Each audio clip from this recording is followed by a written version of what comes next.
It's 8:25, Saturday morning, 3rd of January. Let's just see what the room temperature is.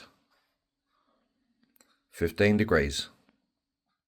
So, for this morning's baking exercise, strong white bread flour, water, scales, large mixing bowl, 2 other bowls. I'll be using the oil, that's olive oil by the way, a little bit. And then we've got the sourdough starter, so I'll show you what that looks like in a second. Here's the sourdough starter that I prepared last night. Take the top off. Like I said, this is just muslin cloth. It's got to be breathable so the jar doesn't explode. So it's bubbly and the smell of it is a little bit vinegary. So that smell is all the bacteria and all the stuff activated inside. That is going to be my yeast for making the bread rise. So what I'm going to do now is just pre-oil these bowls. Just put a little bit of oil in there. Stops things sticking quite as much as what they would. So only a little bit, only a little drizzle in the bottom there. Do that. And then I just use a bit of kitchen towel, go in, give it a wipe round all the edges. Nothing spectacular or anything like that. Just give it a wipe round the edges, just kind of lines the bowl a little bit. So do that on both of them, and all I'll do is just leave the paper towel in there so I can give it another go just before I put the dough mix in there. Right, so let's start pulling all this together. Okay, so what I'm going to do now is, first off with this, I'm going to put 420 grams or 420 mils of water. Doesn't matter which way round you do this. So go 420. This is just my mix, by the way. So I'll go 420 when I get there. Nearly there. 20, there we go, that's all good. Alright, so we've got 420 water. Now, I put in the sourdough starter mix. So, with that, I put in 320 on the grams. So, pour this in. So, that is taking a little while to come out. Bit of a challenge filming it like. So I'm going to go for 320 grams of the sourdough starter. So get it out of there. Right, coming out. If it's like this, it's really good. This is my yeast. Now you could go and buy packet yeast and chuck it in. Does it a lot quicker. However, there we go. That's it. So 320 there. I've actually got 337. Doesn't matter. It's all good. It's all perfectly fine. Get that over there out of the way. Don't need that anymore. So now, all I'm going to do now is recover this with the muslin again. Put that on there, like so. Put my elastic band back on there again, and then I'll put that back in the fridge later on. Right, so I'll just give you a bit more of a close-up of what's going on in here. So, see there, look, it's quite bubbly. See, it's actually starting to react in the water a little bit. So, that's all good. So now what I'm going to do is add 800 grams of the flour. Reset the scales. Get the flour. And I'm going to put 800 grams in there. Dump that all in because it's nowhere near 800. Taking it to just over 500 grams. So get rid of that out of the way. Add this up to 800. So nearly that. 6, 7, 750 coming up. And enough on 800, 800, there we go, perfect. Right, 800 in there, all good. Move that out of the way, not required now. Now next, here we go. Right, so now I've got my mixing process. So with this, take the bowl off the scales obviously, I don't really want to chuck it everywhere. Turn them off, waste all the battery, there we go. Right, so now I've got a mix of stuff. So I've got a mix of flour, water and starter. Now, it's a process. If you do this too quickly, oh by the way, I'm using one of these plasticky, silicone type things. I don't know exactly what it's called. Don't use your hands with this technique, with this thing, because your hands will just get all gummed up and it'll be an absolute nightmare. Use something like what I'm using, it's very similar, it just makes it less messy. So that's what I've found in my experience anyway. So all I'm doing here is just bring it together, bring the flour and water together, pulling it round, bring it together. There's no rush. If you rush, it'll just go everywhere and then you'll get very frustrated with it. So don't rush. Bring it all together, move it around, give it a jiggle, and away we go. So I'll just bring that round. So I'll do this. It only takes 2 or 3 minutes to do. Get it round, get it somewhere close, just enough so the water doesn't go everywhere when I tip it out on the top, on the worktop. So bring that together. Some people are faster than me, some people are slower than me, some people use a different technique to me. This is just how I do it. And like I say, I've been doing this now for just over a year on a regular basis, near enough weekly. So I've got a little bit of experience doing it now. So yeah, this is how I do it. So it's starting to become less watery now. So I keep doing this until most of that water's already gone. Give it a mix, flour and the water mix together. Doesn't really matter, there's no specific technique or anything like that. Just mix it. And then when it's near enough mixed and there's no more water left, actually runny in that, then I can dump it out on the worktop. So, and yes, by the way, one thing, really important thing to do is wash your hands. That's an obvious. And also wipe the worktop down as well. If you've got a cat, a dog, anything like that, they could have potentially jumped up on the worktop overnight or whatever. It's an obvious. If you're doing any cooking, baking, whatever, wipe the surface down, wash your hands. It just helps things along a little bit. So bringing this together now, you see it's kind of sticky-ish. Yeah, still a little bit of flour in there, look. Yeah, it's not finished yet. And we're getting close though. I'm getting very close to what's happening here. So do that and get most of that flour, most of that water, so it's all pretty much bound together. So there's still some flour in the bottom there. Yeah, look, see, still a little bit of flour in the bottom there. I'm not too bothered about that at this stage. Just make it so there's no more water left and I can dump it out on the worktop and it's not going to run everywhere. The flour will just get mixed in on the next process, and the kneading process I've worked out takes me around about 20 minutes. So I'll do that in a couple of little stints on the video, so you're not going to sit through 20 minutes of it. So bring this together like so.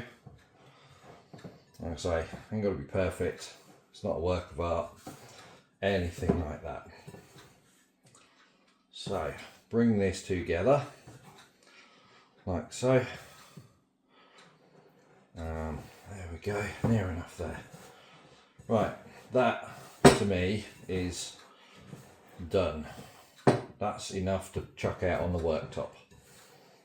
So I'll change my camera position and I'll be back in a second. You'll see the next stage. Right, that is done as far as I can tell. Okay.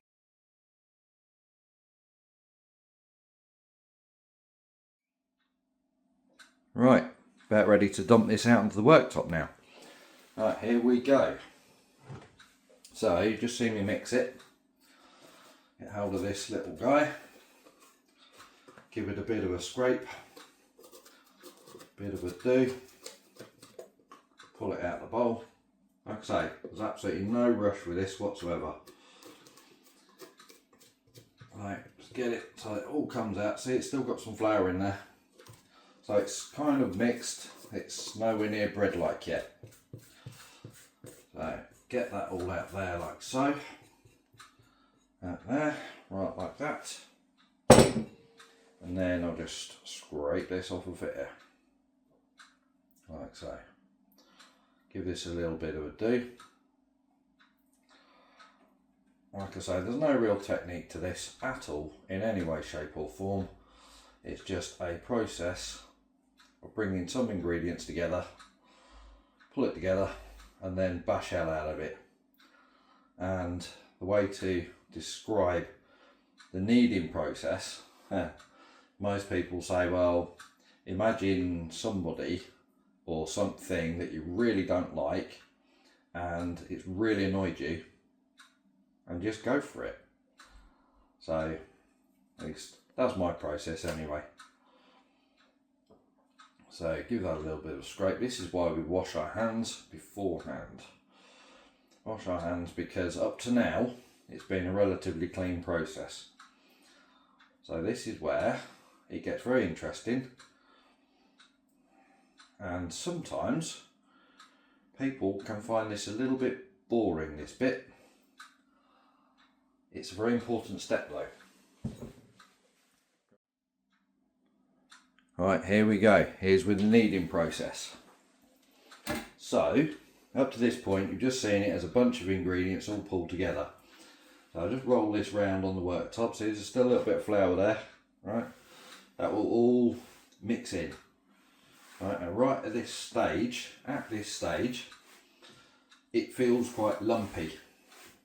So the idea is to bring it together, and all I really do is a push, stretch, roll, push, stretch, fold it over a bit, push, stretch, roll, fold it over a little bit, and that's all I'm actually doing.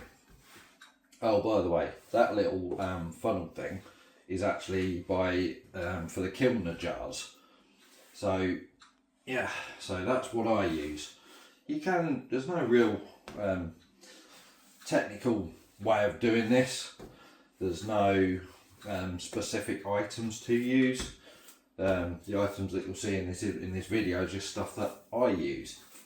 So if it's like tools, really, I suppose, tools, like take a screwdriver for instance. A screwdriver is meant for just screwing screws.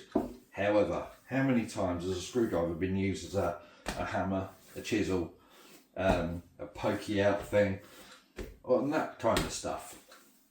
It's been used for that quite often, rather than it being a screwdriver. Similar with baking, really. The other thing as well with mixing the dough, putting it together, there are like mixing machines that can be bought where literally you put stuff in the bowl, push go, and it does it all for me. Now, however, this is the old-fashioned manual way of doing things. So there we go, look. So just in that very short time it's now become that. So there's still some lumps in it. It's not very flat, smooth, anything like that yet.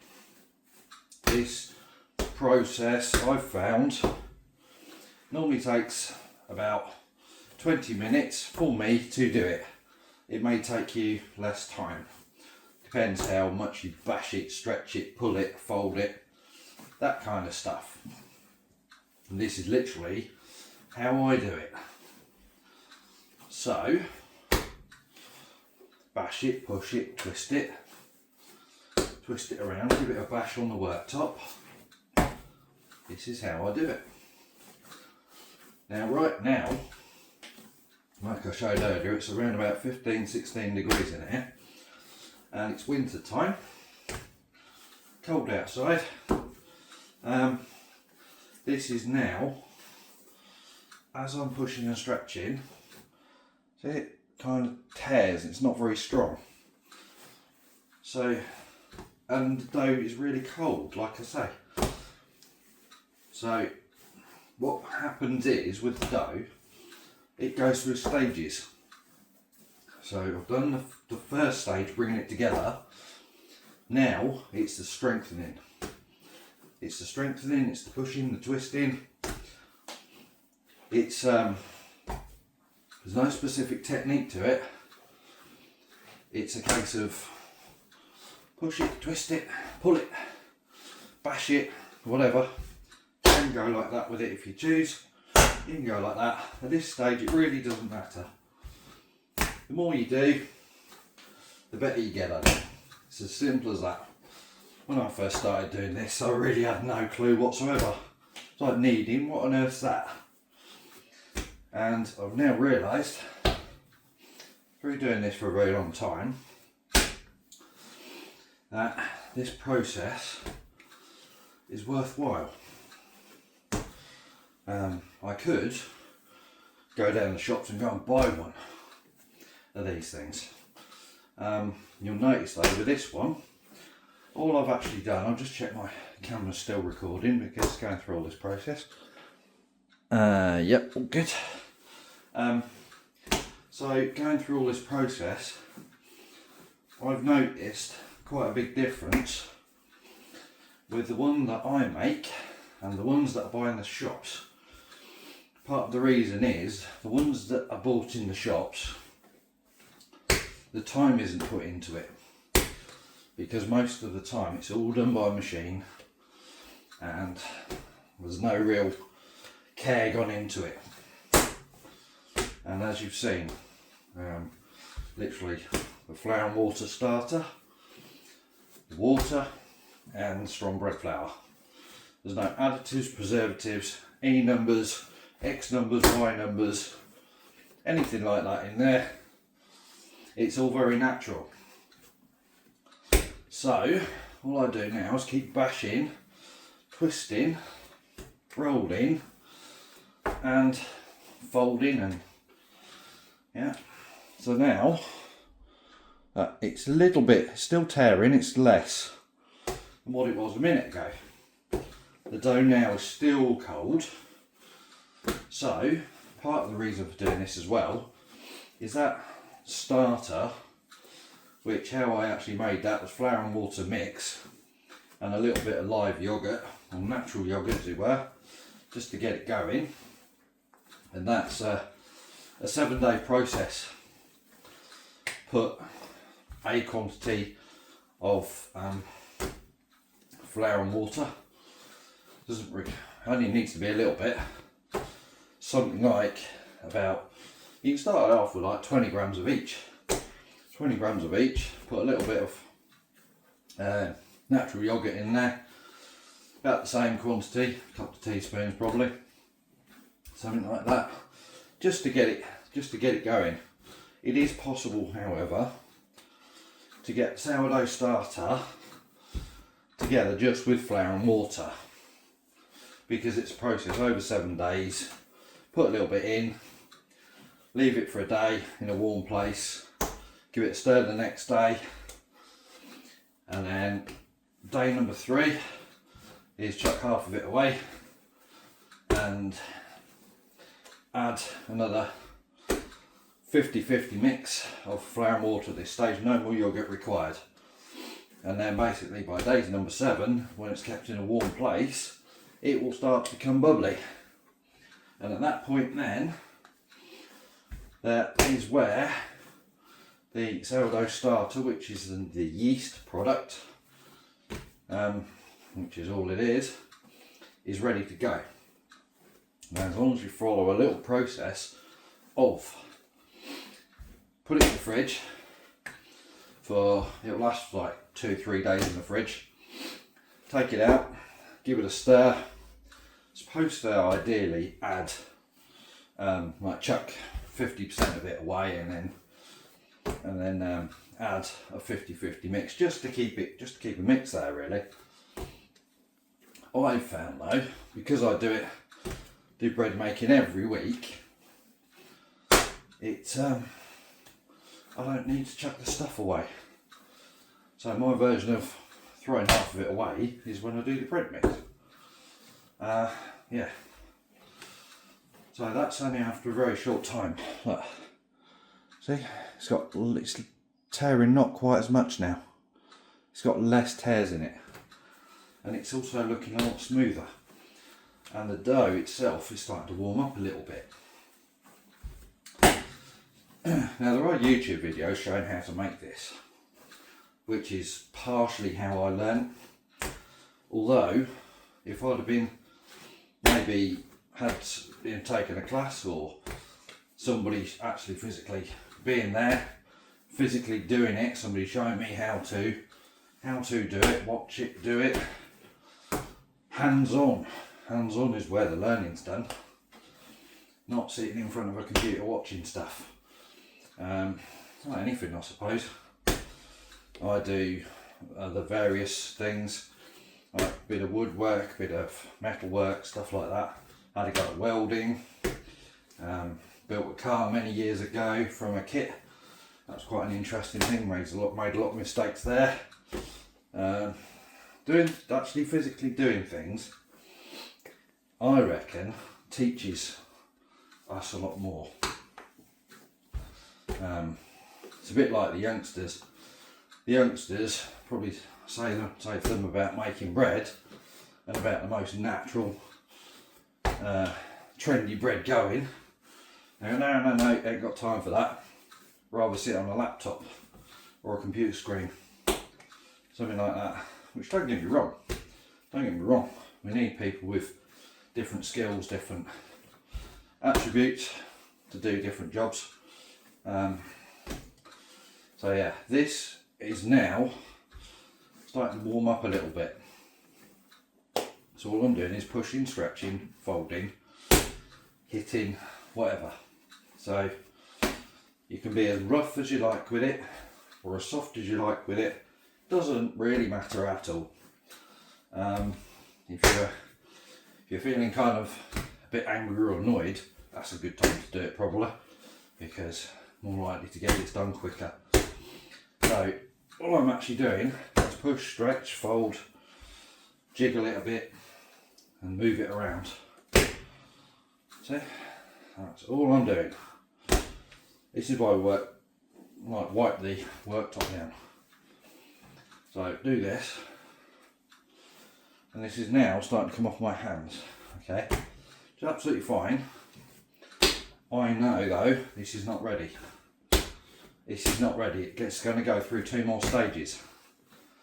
It's going to go through 2 more stages. So the dough now is warming up. It's getting there. And it's becoming a bit more sticky now. Now when it becomes a bit more sticky now, what most people do is go, oh, I'm going to put more flour on my hands. Yeah, okay, do that. What will happen is though, the dough will soak that up, and then within a minute or 2 you'll be back where you started. So you'll be adding more flour, and before you know it, you'll be adding too much flour and then it won't work. And then the mix will be totally thrown out and out the window. You'll end up with bread, yes, definitely. End up with it. It won't, however, be quite as good as if you leave the mix where it is. Yeah. Now push and stretch, give it a jiggle, give it a bash. Is literally just a process. Just a process. Give it a bit of a do. You can roll it, you can push it, you can stretch it, you can do anything you like with it. And it's becoming a lot smoother now. See? It's a lot smoother and it's not cracking up as much. Okay, all good. Now, there is a big difference I've found between doing this in the summer and in the winter.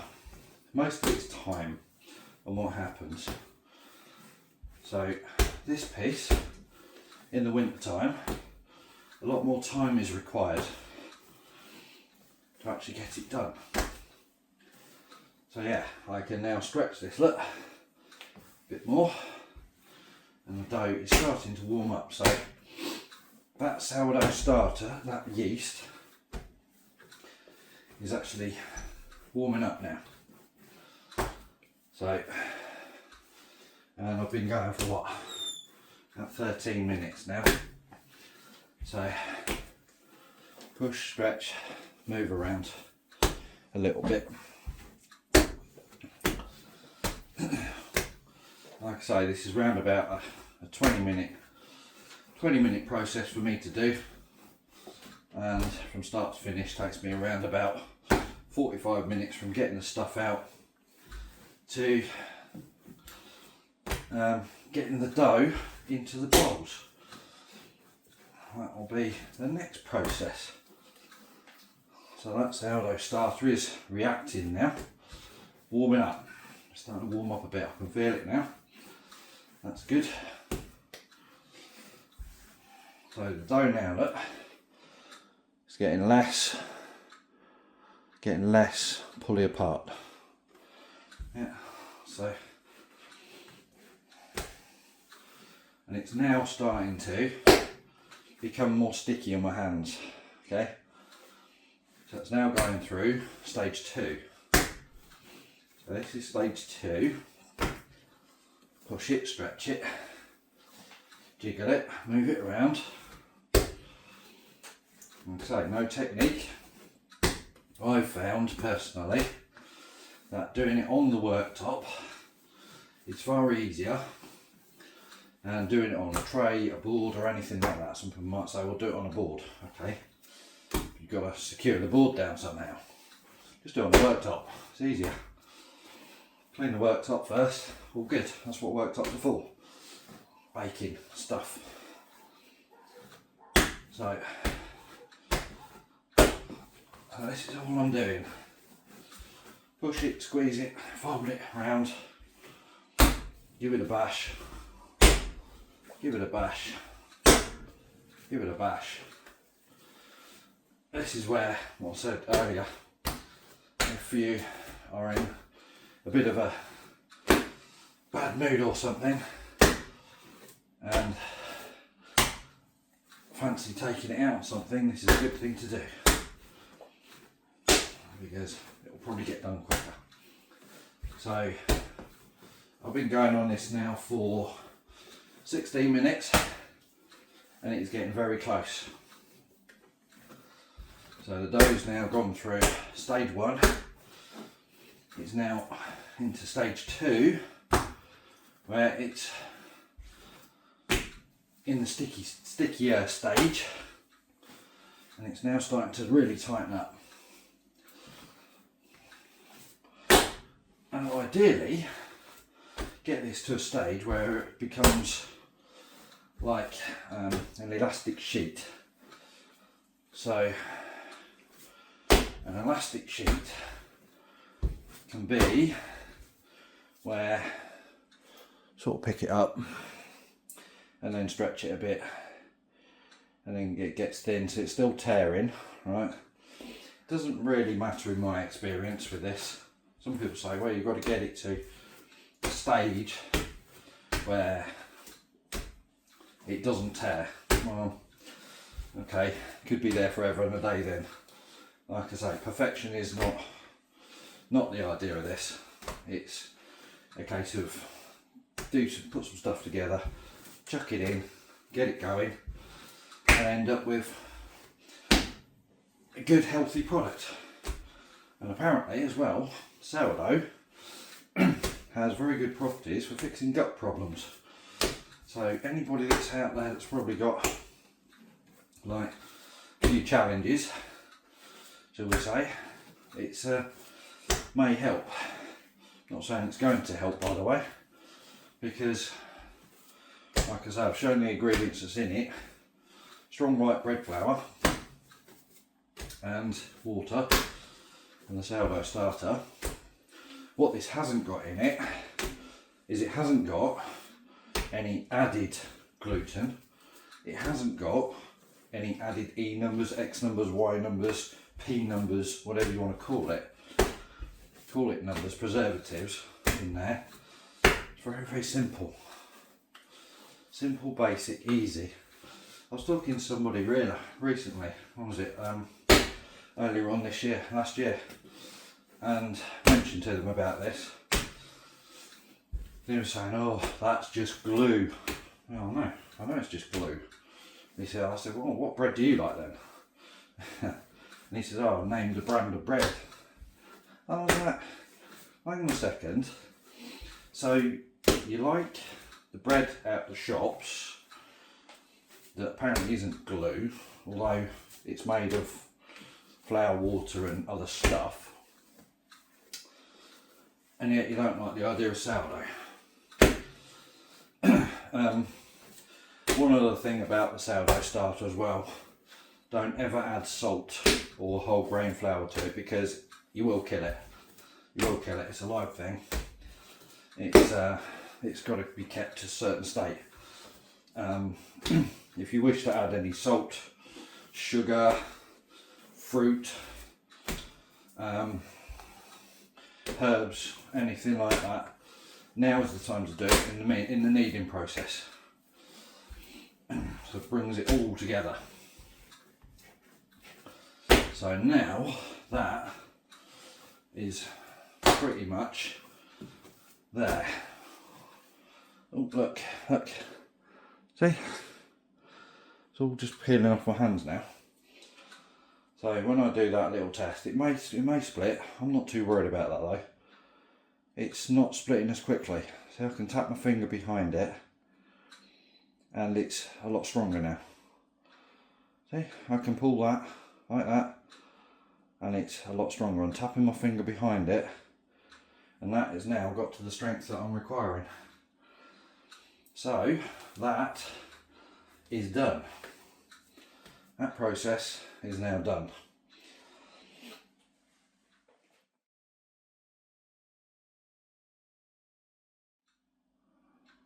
Right, so now I'm going to pull this dough together and then basically chuck it in the bowls. So all I'm doing with this now is pull this through like so. On the worktop, it's coming off the worktop though, see? Like so. Go like that. Just like that. There's no, like I say, there's no right or wrong with this. And what I was doing before was oiling the bowls. So I left the tissue in there deliberately so I can actually oil the inside of the bowls. Just give it a final little go round. Nothing spectacular. Little go round, throw this in the bin now.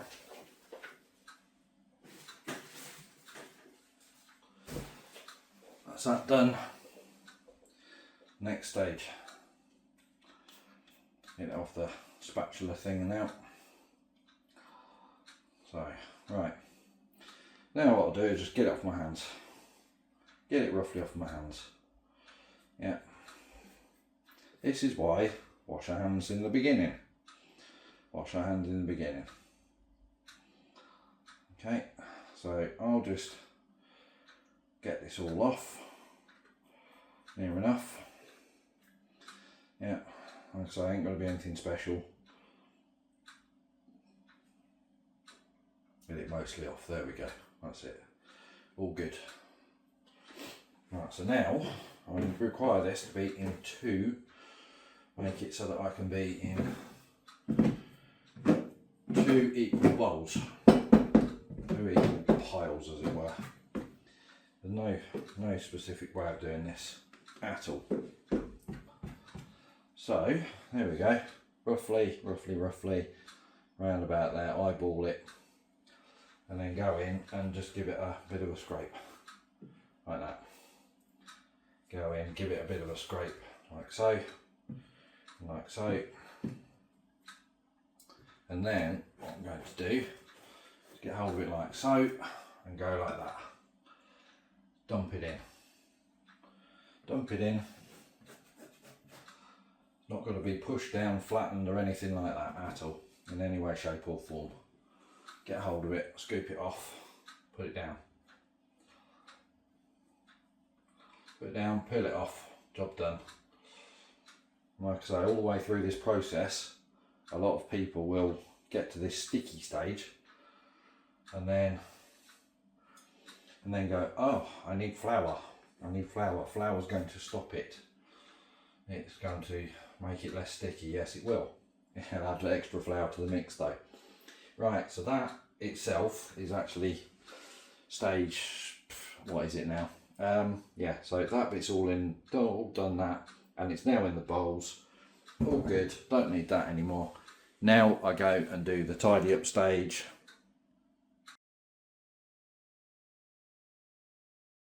Right, so now, if you have a look in here, I'll just literally dump that in there. Right, now by this evening, in a few hours time, that is going to be at the top of that bowl, believe it or not, and that is the yeast, the sourdough starter, activating and making things work. So all I do now is I just use the bread bags, and you can use a tea towel or cloth, anything, and then just lay that straight over the top like so, and that now gets left all afternoon. In the summertime, this will rise a darn sight quicker. So the idea with this is to watch it and let it rise. It's normally about 3 to 4 hours in the summertime. In the winter time, it's all day. So the idea is wait for it to rise and then catch it on the rise and don't let it go back down. Right, as if it starts to go down, then it's losing its goodness. So there we go. So that's the end of that little process. I'll be back later on. Okay, let's have a look and see how this bread's doing. There's the first one. Getting there. Slowly catch your monkey. See how it's spread out a little bit now? All good. Right, there we go. I'll catch up with it later. Now the time is 4:46 in the afternoon, and this is the rise I've got so far. So it's like that. Not quite there yet. Right, so the time's 8 o'clock now in the evening. I'll just check and see where we're at. Ah, there we go. So it's risen, and if I go like that, it bounces back. So that's about as far as I'm going to go with that one. Not going to leave it any longer. And the same with this one. Light's not very good now because it's in the evening. Little push and it just bounces back. Look, slight indent, so could have done it about half an hour ago, maybe, something like that. So I'll move on to the next process. Right, so my next process is called knocking back. So what I'm going to be doing is taking the mixture out of the bowls, dumping it out on the side, and then doing some folding and tip it upside down and then pull it, drag it across to basically get rid of the air. And then when I've done that, I'll be then using one of these little things. This is called a banneton, and what I'll be doing is I've already done one of them, and I'll just basically line it with flour. Haven't got to be overly precious with it or anything like that. Just chuck a little bit in and move it around the edges and just fill some gaps in, and then that, when the dough's done, it can then be put in there upside down. You'll see that in a second. Right, so I've prepared both of the bannetons now. I've just put a little bit of flour on the worktop over there. Obviously the worktop, I've wiped it all down, give it a good clean beforehand, and also wash the old hands is a very good idea to do. So what we do now is we take what we've got in here, and the reason we put a bit of oil in there is to help it not stick quite as much. Now all I actually do really is this work comes out different every time.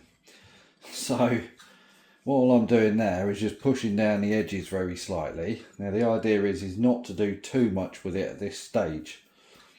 So just kind of pushing the edges down a little bit, and when I get all the way around the edge, then I am going to tip it upside down. Now if you see there, look, so there's a load of air in it.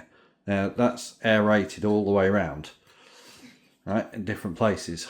So if I didn't do this next stage, then we'd end up with very holy bread. So lots of holes in it. So now I'll tip it upside down and then let it fall out the bowl onto the worktop. So tip it upside down. Doesn't always come out very quickly. Sometimes it takes a bit longer. It's a matter of just give it a bit of a wiggle and let it fall out the bowl, which of course now I'm filming it, it's going to take an absolute age, isn't it? Of course it is. Right, so get it all the way around. I can give it a little bit of a help around the side there, like so. So it's now come out the bowl. There we go. Right, and then in the bowl we're left with this. Okay, now this is quite easy to deal with. Now through the process of what we did earlier, it's very easy. Just get hold of it and work my way round, and it picks itself up together. So it sort of binds itself together. So I'll work around this, get this all out, and then start the next process. I'll just do this all the way around like so. Some people might say, well, I'm not going to do all that. Not going to do all that. It's too much faff, too much this, that and the other. Well, yes, okay. It probably is for some people. For me, I like it because I know where the bread's come from. I know what's gone into it. And best thing is, I've made it. So that is good enough for me to do this part. So I literally, see, do that. So it's all come together now. So it sort of sticks to itself. And all I do is take that out of there and stick that on top there. Is it sticky at this stage? Yes, it is. So I can get that, and I can either take it off and put that in or just wash it off. And I tend to just get hold of it and give it a bit of a wiggle. And if it comes off, it comes off. And if it doesn't, so be it. Right, that's done that. Just give my hands a quick wash again. Right, I'll go in and do this knockback part. So you'll see how this is done now. So this has all been just dumped on the side there. Now I wouldn't put that straight into the banneton because it needs stretching a little bit and folding. Right, now it will stick to the worktop. Okay, so all I actually do, get a bit of the flour on my hands, like so. Okay, and because it's stuck to the worktop, it's fine. Use a little bit of flour, and then I'm grabbing hold of this and pull it over. And then I grab a little bit of the bit more of this, get hold of it, and pull it over again. Alright, get a little bit more flour on my hands and get underneath it and do it again. More flour on my hands, there we go. Get hold of this section, pull it, stretch it, and then push it over the top. And that there again, get hold of this, pull it, stretch it, and put it straight over the top. Okay, now that's plenty good enough there for that.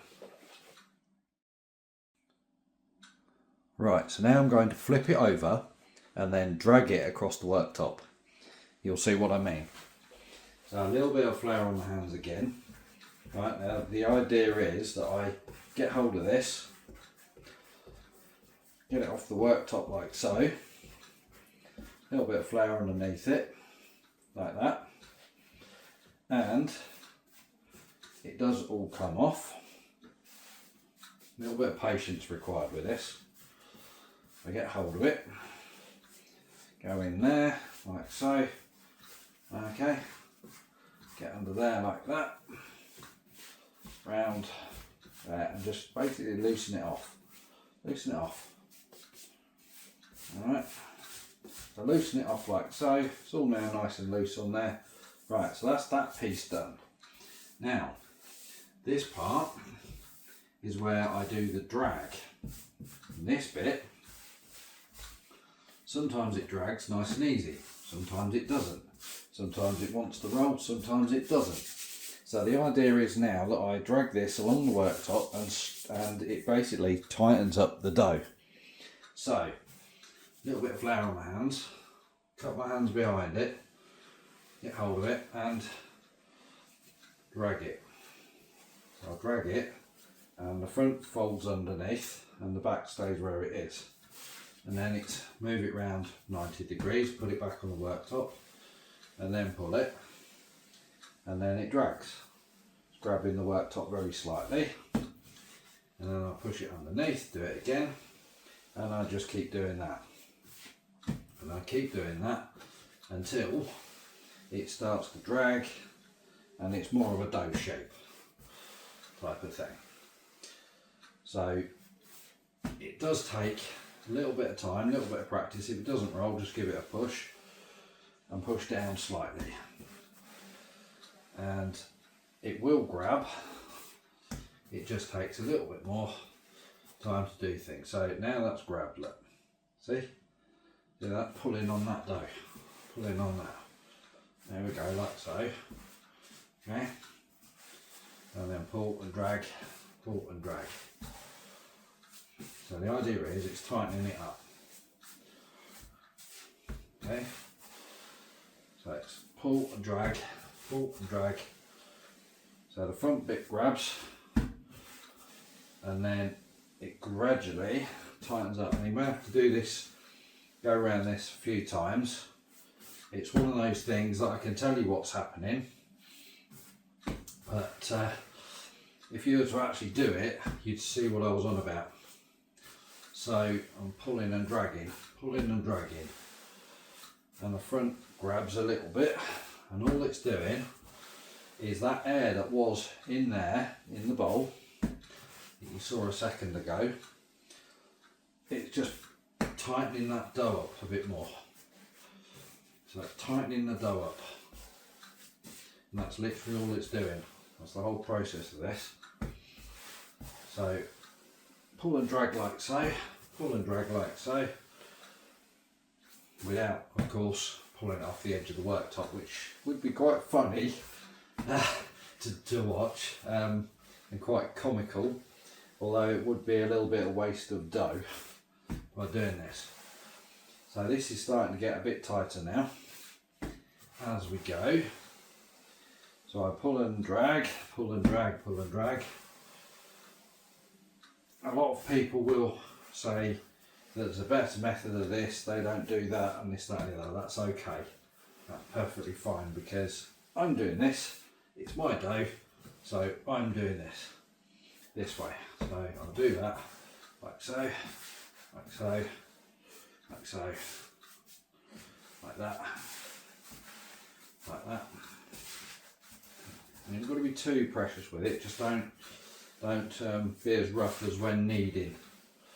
So that will do, as it were. So that is fairly good. There we go. That's it. That'll do. That'll do. That'll do that. So now what I'm going to do, this bit of flour that's here on the worktop, I'm going to stick this over the top of it, go like so, get all the way around it, and that is good. So I've now got a ball of dough like that. Okay, now the bottom under there, obviously keep at the bottom, and then when I get this banton like so, all I'm actually going to do is put that in upside down. So I've got it upside down, look. See how it's got that little gap there? Right, that goes effectively now on the top. I lay that in there, do that like so, and then I put a little cover on the top of it, and it will grow overnight. When after that's been in the fridge, that will grow. And then in the morning, it will be ready to bake. So I'll just get on with the other one, and then I'll show you the things when they're both in the bannetons. Right, so they're both in there now. Now I'll just put these little hats on. So these just these little covers. They're specifically made for these bannetons. So all I do is stick it over the top, and then bring it towards the top and get it so that it's got plenty of space there. It will never rise that much in the fridge, although in the morning it will have risen a little bit. So putting it in the fridge just slows things down, and this is the way I've always done it. So I'll do those like that, like there, like so, and now I'll go and put these in the fridge. The sourdough starter is now gone in the fridge. Shut that door. Like I say, it won't need to be faffed around with for at least 2 or 3 days now, and then all I'll do is feed it again, give it a stir, and chuck it back in there again. Right, so I'll literally leave those in the fridge all night until about 8 o'clock in the morning. The time now is about 10 to 9, something like that, because it's just taken a bit longer because I've been filming it. Normally it doesn't take this long. So yeah, so I'll be back in the morning.